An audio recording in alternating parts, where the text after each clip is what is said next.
gamit ang iyong tsinelas. Pwedeng tsinelas or pwede pong sapatos. Basta't ginagamit mo araw-araw. Sapatos, tsinelas, or sandals, ano man ang ginagamit mo araw-araw upang makonsensya ang tao may nagawang pagkakamali sa'yo.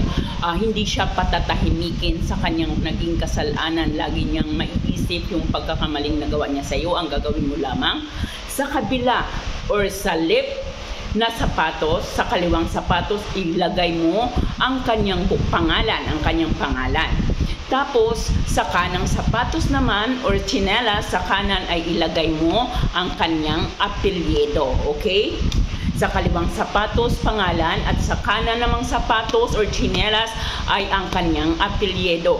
Gamitin mo ito araw-araw, yung araw-araw mong ginamit, at ang taong ito, lalong-lalo na talagang kapag matindi ang kasalanan niya sa iyo, ay hindi siya matatahimik. Lagi niyang maiisip ang kamaliang nagawa niya. So sa kapag ganito ang nangyayari, matatakot na siyang gawin pa ulit ang pagkakamali or ang pagkakasala niya sa iba. Ito yung sinasabing talagang parang hindi siya matatahimik na makakarma siya sa kanyang ginagawang pagkakamali sa iyo. Ganon po lamang, isulat mo lamang ang kanyang pangalan sa kaliwa at ang apelyido ay sa kanan at araw-araw mo itong gamitin. Muli po nating paalala, ito po ay para po lamang sa mga naniniwala dito.